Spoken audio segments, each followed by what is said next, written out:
Hi there, this is Jason from English Raven. Glad to have you with us, or with me, today. And I've got another tutorial for you for materials design, teaching materials design.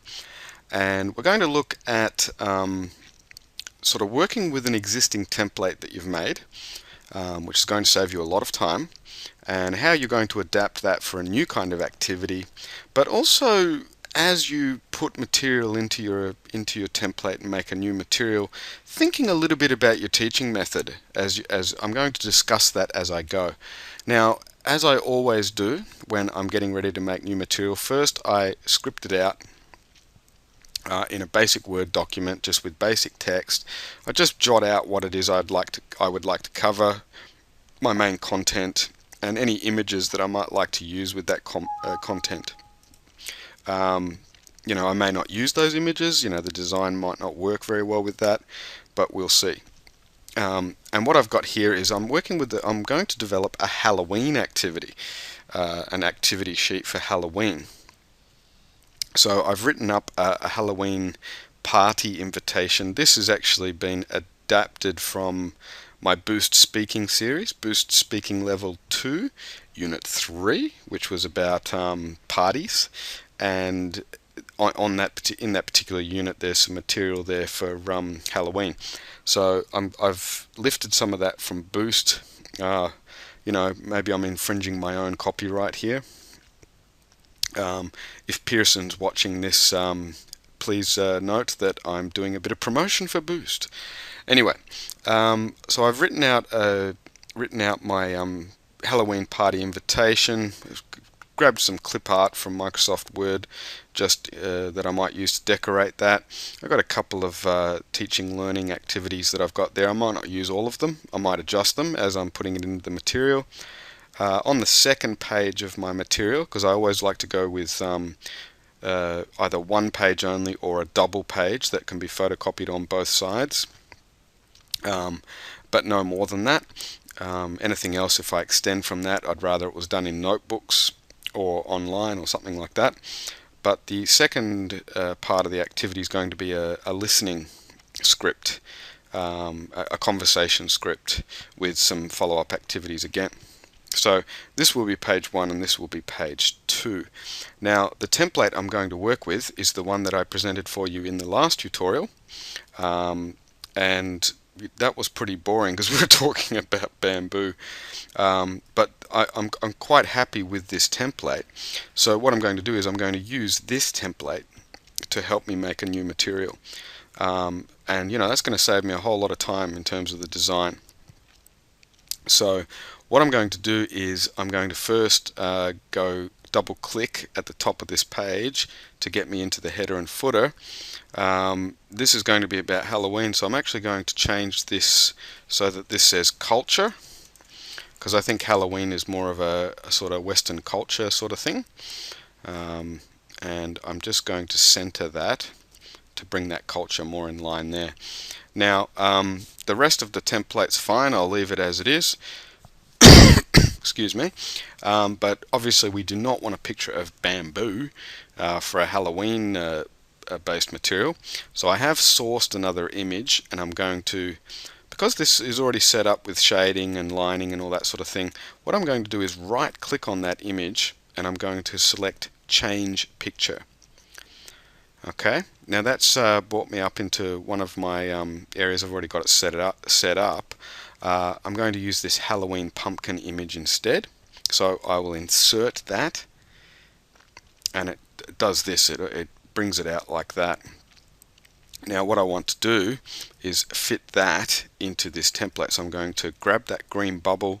I'm going to spin it around like so, and then I'm going to pull it up so that it's basically in line there, and pull it down like so, and then I'm going to pull it across. Now it doesn't matter if I don't get the whole Halloween face in there. Okay, that sort of works. You know, even a split of an image or a half of an image is enough for your sidebar for this sort of thing. But I'm quite happy with the coloring of this image. I like the blue, how it matches with the other blues in the template, and the vivid orange, which is very Halloweeny. And all I did was just drag that across. I'm just using my arrow key just to line it up, line that line up there with that bubble at the top. And we've got a new image in our sidebar now, which will appear on all pages of our document. And it is a bit vivid, but it should photocopy reasonably well, and it just creates that nice frame there. So that's all I need to do for my background and my header and footer at this stage. I'm going to leave that as a blank place that students write their name and the date. So all I need to do now is go back to the center of the page somewhere and double click to get me out of that header and footer. And what we need to do now is go back to our main document. Now I need to make this invitation stuff. So what I'm going to do is get rid of that bamboo content on the first page. I'm going to leave the other stuff in there for now. Because I may not like to copy and paste some of these elements in terms of the design features. I might like to retain some of them or cut and paste some of them. Now, what I'm going to do is, I want to make a notice here, right? But now I'm touching on methodology now. I don't want to put lots of self-evident rubrics, as I call them, into this document. This is something I'm making for me. It's something I'm making for my class. It's not something that I feel I need to state the obvious all the time, like read the invitation. I mean, if there's an invitation there, I think it's pretty obvious that that's what we're going to do. We're going to read it. So I'm not going to do something like read the invitation and answer the questions. I'm not going to do that. You'll see that in a lot of published material. I could go into detail about why I think that sort of stuff is featured so much, the self-evident stuff, but I won't, because it'll turn into a bit of a rant. So I'll now go to Insert, and I'm going to insert a curved rounded rectangle, and I'm just going to drag that into my document like so. Now, because I don't need to put all these self-evident rubrics in, what I'm going to do is I'm going to just pull it across to the front of that image in the sidebar. I'm going to bend it around so we get a nice curve, and I'll make it a bit slimmer like so. Now I'll go to the shape outline and I'll turn that white. And what that does is it puts a little bubble over this sidebar here.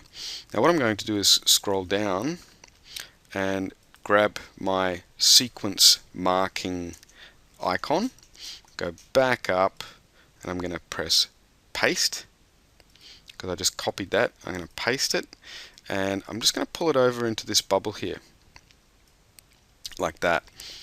And what I can do is I can just click back on that image and just use my arrow key just to get that sort of nice and smooth around the edges of that A. Now, why have I done that? Well, I've done it so that the marker for that activity is there, but it's not jutting out into the page here. It's not going to use up valuable space here. Because I'm not going to put a rubric there, I'm just going to put the invitation straight in. I don't need to do anything complicated there. But that's a nice little design feature, that if you've got a white space here or any other color and you put one of these things in and just make sure it's the same color as the background, it makes it sort of looks like it flows into that background image there. So what I want to do now is make this invitation using this information here from the notice. So one thing I have to do that I forgot to do, because we're making a new material, okay, I'm still using the bamboo worksheet template, so I'm going to change that to the Halloween worksheet. Now you might make a variety of Halloween worksheets, so I'm going to call this Halloween 1, just in case I make another one, and then it's easier to find. Okay, so I've saved this as a new document. I'm retaining that template, but I'm making a new material, so let's save it as a new material. And make sure you constantly save your work, especially if your computer's prone to slowing down or jamming up. Make sure you save every 5-10 minutes or so that you're just not losing any of that precious work that you've produced. Now I want to make an invitation card.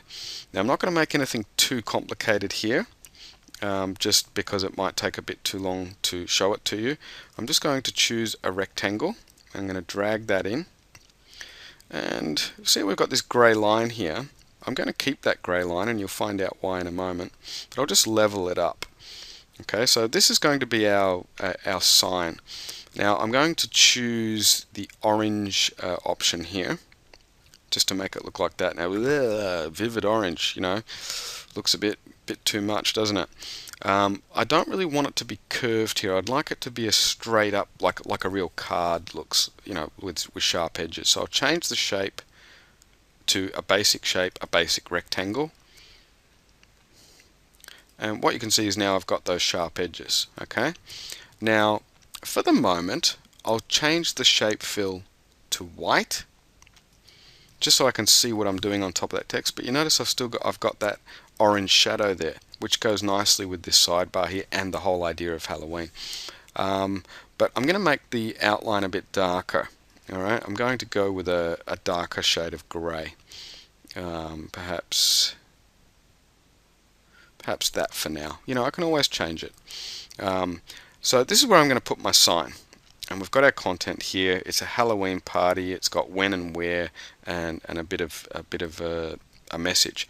So, and I've got some. I'll put this stuff in later.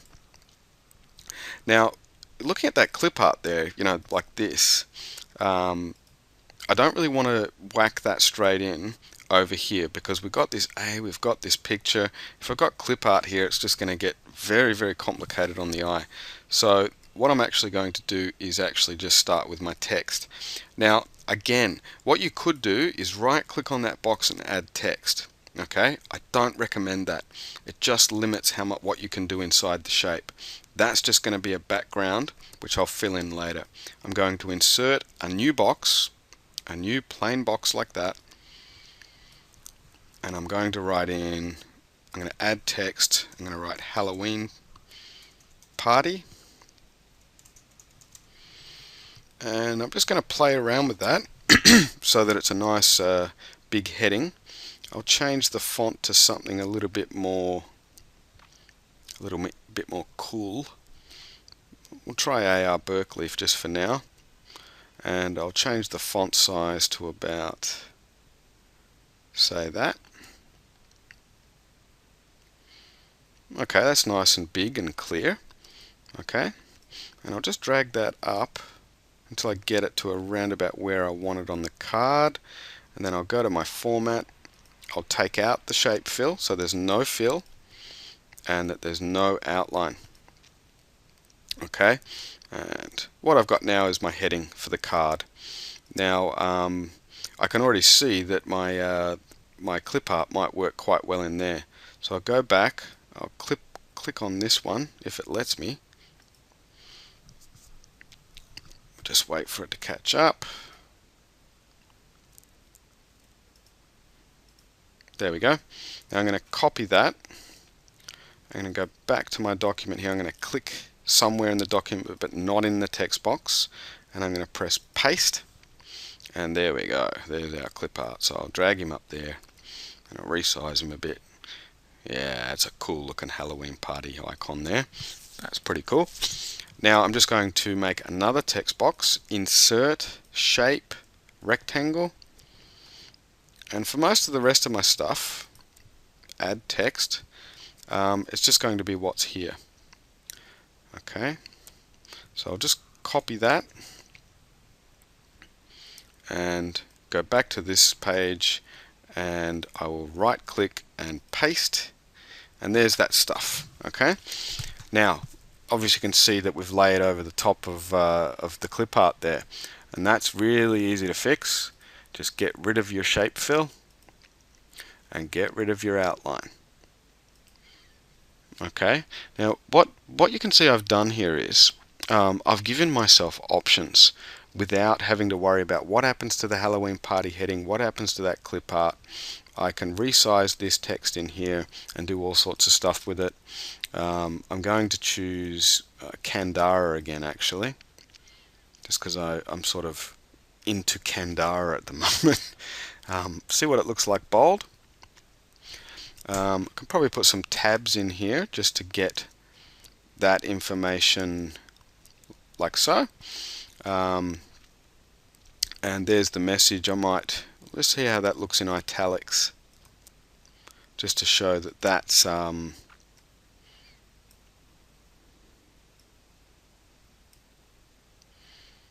okay. Now I can see that I might need a little bit more room here so that I can get where it says Michael. Don't know how he got in there. Okay, and Michael we'll put as Kandara. Well, maybe we'll put that as Sego print just to make it look like it was signed by Michael. Okay. Okay. So look, this is now what I might do is, just to give myself more space, is I'll move that see you there up there and bring this up like that. Then I can bring the sign edge back up a little bit just to allow myself plenty of room down here. And you know, this is not looking too bad, but I think I'd like the size a little bit better. So we're on 11. How does it look if I go to 12 or 14? I think we'll go with 12. Okay. Okay. Now, because I've layered all that text over the top, it means I can change any of this stuff separately, just to for the formatting, for the purposes of formatting. So what I'm going to do is, I've clicked on this shape, the first shape we made. I'm now going to go to Format. I'm going to change the fill. Now what I'm going to do is I'm going to go with a dark orange color, like so. Actually, that looks better, that's clearer. And what I'm going to do is go to Shape Fill again. I'm going to go for a gradient. Okay. Now what I'm going to do is choose, I'll experiment here. What does this one look like? Okay, not too bad. I like that because it is orange, but it's not so dark that the text is not visible. Okay, and I might just change this to a blue color just to see what happens with that. I'll change that font to blue, and see how much nicer it's looking already. And with this grey outline, you know, maybe I could do something a little bit more vivid with that. Maybe I could make that blue as well. So go to my format, go to shape outline, and go with the blue. Okay. Right, so what we've got is a nice Halloween card here. Okay, and what I can do now is I can add a couple of activities in here, which are these ones here. So what I'm actually going to do is I'm going to put in a new text box like this. I'm going to pull it in down here, and what I'm going to do is right click, add text, and then I'm just going to cut and paste these things, these activities that I made. I'm going to copy, and then I'm going to paste, and they come in like so, like that. Now I'll change these to Kandara as well, and I'll make them bold, and I will go back to format. I will get rid of the shape fill and get rid of the outline. Okay, and you can see that's now floating there in that space. Okay, now I'd like to pull it down a little bit, and I'll change that to 12 by going to that option there and changing that to 12. Okay. Alright. Now what I've got is, you know, what do you know about Halloween? Work in a group. Can you think of any Halloween activities for a party? Choose one of the activities in A2. Write down at least 2 things you need to make or do that activity. Alright.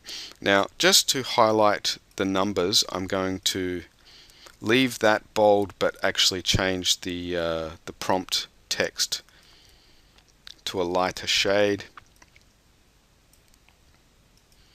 and then that A1, A2, A3 comes out a bit clearer. You might even like to change those to blue or to orange or whatever, but just for the sake of this material I'm going to leave it as is. Excuse me. Now if I drag this box over a little bit, you see how it brings party up, and it just creates a little bit more room down here. So I think for A2 they might need a little bit more space. Now let's talk a little bit about methodology here, okay? Because what I might do is, for this tutorial I'll finish up with this page that we've made, and in the next tutorial I'll show you how I make the second part of it with the listening stuff, because this is where we start to think a little bit about our methods. Alright, now I've left that space open there. What I'm going to do is I'm going to insert a new text box up here, and I'm going to add text, and I'm going to write language notes like that. I'm going to change that to Candara, which is my sort of theme font for this material, and I'm going to bold that, and then I'm going to change it to a shade of grey like that, and then I'm going to go back to format. I'm going to take no fill and no outline. You might have heard me say that before. Alright, and then I'm just going to leave that like that. Now, as I said, this is a little bit about methodology. I haven't put any sort of rubric here, read the invitation or anything like that, because I think that's self-evident and it's something that I can say to the learners, and I think they can understand that. I've asked them what do they know about Halloween. I've asked them to work in a group and to think of activities. Now, I could have made that more specific. I could have said, write down an idea. Now, get into a group of 2 to 3 people, share your ideas, and write them down here. And it would have been all this text with all this instructions. Look, I'm the teacher. This is just a basic outline for the learners to follow along to, and a reminder to myself as I'm teaching. We don't need to overdo the instruction, is my point. If we know what we want to do with this space, it's just a matter of some sort of indication of what needs to be done there. And same for our A3. Now, language notes, I'm going to leave that blank. I'm going to leave this whole section blank. And this is something you do not see in most commercially produced materials. They will not usually leave that space blank. They'll fill in the words, the keywords, or they'll fill in another activity of some sort, because they're under this pressure to fill up every page with something and for there to be no blanks anywhere.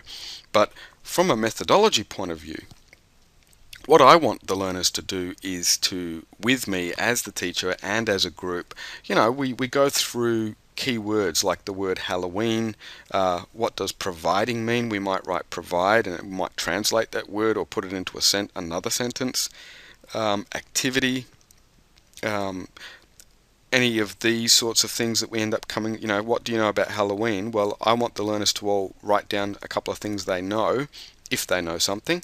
Then we share that information as a class, and we might generate some more language notes here.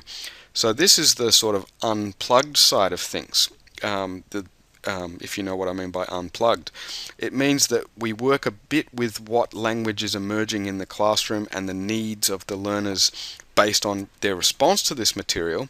That's a space we can work with it. I might work with it on the whiteboard, or if I'm using this as a digital material, I might use an interactive whiteboard and write stuff in here up on the board. But I want it to be flexible. I don't want to pretend to be able to preempt everything that the learners are going to need to know. Because every learner is different, every class is different. So I want that flexibility, and I want learner input involved. I want to work a little bit with content that they bring into that lesson, and then to generate things like vocabulary, sentence patterns, culture notes, whatever it is, whatever comes up. So that's what I meant by alluding to that idea of methodology. I'm just going to, while I'm talking, I just noticed that I'd like to change this sign a little bit.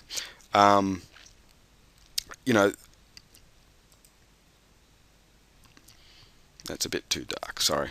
So I'll just get rid of that. So that's what I'm talking about. When you design your materials, don't feel this urge to fill up every nook and cranny of the material, which is what you see in course books, and it's a lot. When I see teachers making their materials, I see this a lot. They fill up every single nook and cranny and corner of the material, and they make what I think is a fundamental mistake. They create material that delivers the whole lesson. And I don't think material works best that way. I think materials design should be a facilitating device and a record of what happens in the classroom. So, if we've filled in all the stuff already and every single possible practice or language item, and we've filled it all into the whole worksheet, and the learners just respond to that or answer questions and fill in gaps, how much input really have they had? How much of their language and their needs is actually coming out on the page? Not much. But when you're designing your own material, you've got that option.